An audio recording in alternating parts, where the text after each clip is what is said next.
She pounded on my door so hard I thought she'd break it down. Before I could even step outside, I heard her shrill voice yelling, "Sheriff, arrest him! He doesn't belong here!"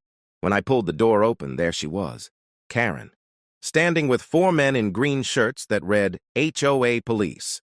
They carried batons and shotguns, puffing up their chests like they owned the whole street. Karen's face was red with anger as she pointed at me, her words sharp like knives. "You're trespassing on HOA property, and these officers will take you down if you don't leave immediately." The men moved forward, trying to look intimidating, but something was off. Their uniforms didn't match, their badges looked cheap, and their voices shook when they spoke. Karen kept shouting, "We run this neighborhood! You answer to us!" The neighbors peeked through their blinds, some even filming from across the street. I didn't raise my voice. I didn't even step back.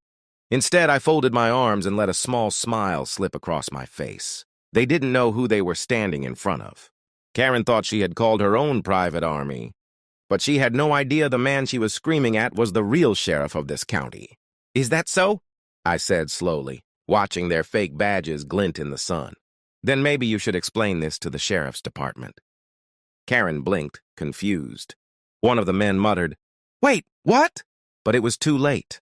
The real police cruiser had already pulled up behind them. The cruiser doors slammed, and 2 uniformed deputies stepped out, their real badges catching the light. Karen froze for a split second, then quickly spun around and pointed at me again. "That's him! He's the criminal! Arrest him now before he hurts someone!" Her voice cracked, desperate, but the deputies didn't move toward me. They walked right past her and stared at the so-called HOA police. One deputy narrowed his eyes. "Ma'am, where did you find these officers?" The men in green stiffened, clutching their batons tighter. Karen puffed out her chest, acting like she still controlled the scene. "These are HOA police. They're here to enforce community rules. He doesn't belong on this property." The deputy's jaw tightened. "There's no such thing as HOA police." His words cut through, the air like a hammer. The fake cops shuffled nervously, glancing at each other. Karen, refusing to back down, stomped her heel into the grass. "Don't you dare question my authority. This man has been violating HOA regulations, and I will not stand for it." I finally stepped forward, my voice calm but firm. "You might want to listen closely, Karen, because you're standing on my land." Gasps rippled from the neighbors now, gathering outside. One of the deputies turned to me and nodded respectfully. Karen's face twisted in disbelief. "Your land?" "No, this entire street is under HOA control," she barked. But I pulled a folded set of papers from my pocket and held them up.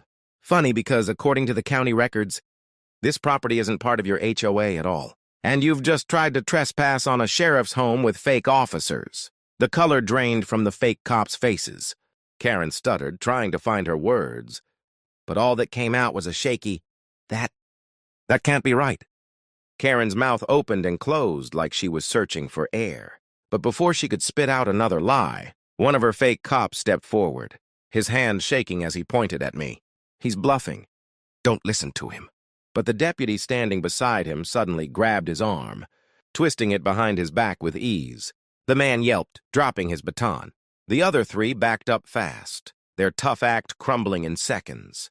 The crowd of neighbors had grown larger now, phones raised high, recording every second. Karen spun around, realizing the entire street was watching her lose control. "Turn those off! You can't film me! This is harassment!" she screeched, but no one listened. Every eye was on her as the deputies secured the first fake cop in handcuffs. I took a step closer, locking eyes with her. My voice dropped lower, calm but cutting. "Karen, you just brought fake officers onto my porch, threatened me, and tried to order my arrest. Do you even realize what crimes you've just committed?" Her lip trembled, but she forced herself to sneer. "I don't care who you are. I run this neighborhood. You'll regret crossing me." She turned toward the last man holding a shotgun. "Do it! Show him we mean business." But instead of moving, the man let the shotgun slip from his hands and raised both arms in the air. "I'm done. I'm not going to jail for this crazy lady." His voice shook with fear. Another neighbor shouted from across the street, "Looks like the HOA just got busted." Laughter broke out, cutting Karen's power into pieces. And then came the real twist. The deputy who had been quiet until now stepped forward, looking directly at Karen. His voice was cold. "Ma'am, impersonating law enforcement is a felony. You're under arrest." Her eyes went wide, and for the first time, Karen had no words. Karen stumbled back as the deputy reached for her wrists, her voice shrill and panicked now. "Wait, no! You can't arrest me! I'm the HOA president! I own this neighborhood!" Her words echoed down the street, but instead of respect, she got chuckles and gasps from the watching crowd. I crossed my arms, keeping my eyes on her as the cuffs clicked around her wrists. "Karen, you don't even own this sidewalk. And you sure don't own me." But just when it seemed like it was over, one of the fake cops, bigger than the rest, took a desperate chance. He bolted toward his car parked at the curb, fumbling for something under the seat. The deputies tensed, hands moving toward their holsters, but I raised a hand. "Hold on, let's see what he thinks he's hiding." The man pulled out a thick folder, waving it in the air. "I've got proof! Signed authority from the HOA board. We're legit!" His voice cracked as he flipped through the papers. Karen's face lit up with a wild grin. "Yes, show them. Tell them I was right all along." The deputy snatched the folder, flipping quickly through the documents. His brow furrowed deeper with every page. Finally, he looked up at Karen with a sharp glare. "These signatures are forged. And this seal? It's from a print shop. You didn't just break the law. You faked legal documents to trick your own neighbors." Gasps filled the air. A neighbor whispered loudly, "She forged her own HOA authority?" Another shouted, "We knew it! She's been lying this whole time." Karen's knees wobbled. No, this isn't happening. You don't understand!" But her voice was drowned out by the sound of her own neighbors cheering. For the first time, the entire street wasn't afraid of her. They were against her. And I wasn't done yet. I leaned in close, my words quiet but clear enough for everyone to hear. "Karen, do you know what makes this even worse?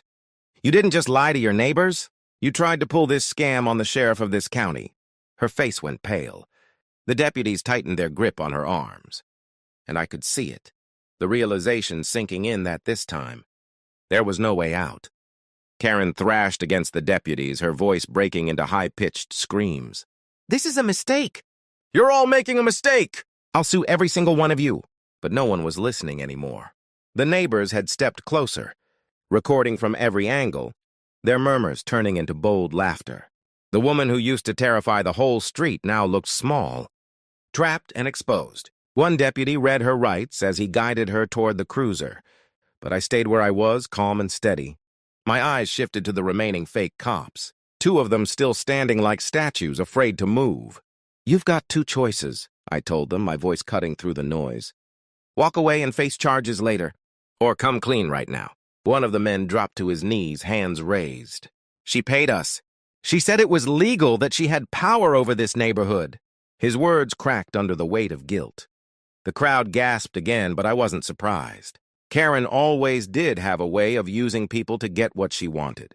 Karen spun her head around, hair flying wild, her eyes burning into him. "Shut up! Don't say another word!" she screeched. But it was too late. The confession had already been caught on half a dozen cell phones. That's when the second twist hit. The quiet deputy, the one who had spoken the least, pulled something out of his vest pocket. It was a tiny device, blinking red, a hidden camera. "Sheriff," he said to me with a sharp nod, "we've been running surveillance on this HOA for months. She just handed us everything we needed on video." Karen's knees buckled, her voice turning to a whisper. "Surveillance?"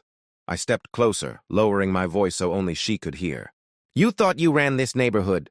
Turns out you've been running right into our case the whole time." Her eyes widened in pure terror as the deputies pushed her into the back of the cruiser. For once, the great HOA queen had no more commands left to give. The cruiser door slammed shut, and for a moment, the street buzzed with whispers and shaky laughter. Neighbors who once crossed the street to avoid Karen now stood together, almost relieved, almost celebrating. But the deputies weren't done. The one with the hidden camera motioned to the others. "Check the trunk of that car. If she's been running a scam this big, there's more we need to see." They popped the trunk, and sure enough, boxes upon boxes sat stacked inside, fake violation notices, forged HOA letters with county seals, even envelopes stuffed with cash. One deputy held up a stack of envelopes. "Looks like she's been finding her own neighbors and pocketing the money." Gasps erupted. A man in the crowd shouted, "She took $2,000 from me for a fence violation that never even existed." Another yelled, "She said she'd tow my truck if I didn't pay her cash." Karen banged her head against the cruiser window, screaming muffled protests. "Lies! All lies! I was protecting property values." But her voice was drowned out by the neighbors finally finding their courage. For the first time, people weren't scared of her. They were angry. One woman stepped forward, her phone shaking in her hands. "Sheriff, I've got texts from her. Threats. She said if I didn't pay, she'd make sure CPS came for my kids." Her eyes filled with tears. The deputy took her phone gently, nodding. "Thank you, ma'am. This is evidence now." Karen's face slammed against the glass, her eyes wide with panic. "No, that's not true. I never—" She cut herself off, realizing every word was being recorded. I walked to the center of the street, my voice carrying over the noise. "For months she made you believe you had no choice. She scared you into silence. But the truth is, she never had any power at all." The crowd erupted into cheers. For the first time, the neighborhood didn't look divided. They stood together, unified by the truth. And Karen, once untouchable, was now just another criminal locked in the back of a cruiser. But deep inside, I knew this wasn't over yet. Because someone as bold as Karen never works alone. The crowd was still buzzing. But my gut told me this ran deeper than Karen's obsession with control. Scams this big with fake cops and forged seals don't happen without someone pulling strings in the background. The quiet deputy who had exposed the hidden camera walked up beside me. He lowered his voice so only I could hear. "Sheriff, the documents we found in her trunk, some of them are signed by a board member." A real one. Looks like Karen wasn't acting alone. I narrowed my eyes. "Which one?" He handed me a file pulled straight from the box. My stomach tightened when I saw the name. Richard Bowen, the HOA's treasurer. A man who had been living here for years, respected by many, the kind of guy neighbors trusted with their savings. If his name was on those papers, it meant this wasn't just Karen's madness. It was organized. Before I could even say his name aloud, a voice rang out from the edge of the crowd. "What's going on here?" Richard himself had stepped out from his two-story house, acting calm, almost bored. He strolled toward us in his golf shirt and loafers, holding a glass of iced tea like nothing was wrong. "All this noise for a simple HOA matter?" The neighbors shifted uncomfortably, whispers spreading like wildfire. Karen slammed her fists against the cruiser window, screaming through the glass, "Richard! Don't let them do this to me! Tell them we're in this together!" The entire street went dead silent. Richard froze for a fraction of a second, then forced a laugh. "She's delusional. I don't know what she's talking about." But the deputy holding the forged documents raised them high for the crowd to see. "Funny, because your name is all over this paperwork." Gasps ripped through the neighborhood. Phones turned toward Richard now. His calm facade cracked and his knuckles tightened around the glass of iced tea until it shattered in his hand. Blood dripped down his fingers, but his smile twisted into something darker. "You really don't know who you're messing with," he muttered. And in that moment I realized Karen was just the opening act. The real fight was about to begin. Richard didn't flinch as the glass cut deeper into his palm. He just let the shards fall, his eyes fixed on me with a cold, steady glare. Karen was sloppy. "I'm not. You think this ends with her in cuffs?" He gave a low chuckle. "This neighborhood runs on money. My money. You put me in that cruiser, and half the city hall goes down with me." The crowd gasped. Neighbors looked at each other in disbelief, whispering frantically. Karen slammed her fists against the cruiser window again, shrieking, "Don't let him leave me here, Richard. We had a deal." But Richard didn't even glance at her. He was calm, too calm. I stepped forward, my boots crunching on the asphalt, my badge gleaming under the sun. "Richard, you just confessed in front of 50 witnesses, all with cameras rolling. You're done." For the first time, his smile faded. One of the deputies moved in to cuff him, but Richard snapped his wrist forward, revealing a sleek black phone hidden under his sleeve. He tapped the screen once, and suddenly a car screeched around the corner, an unmarked black SUV with tinted windows. The doors flew open and 2 men in suits stepped out, scanning the street like watchdogs. The neighbors scattered back in fear, but I stood my ground.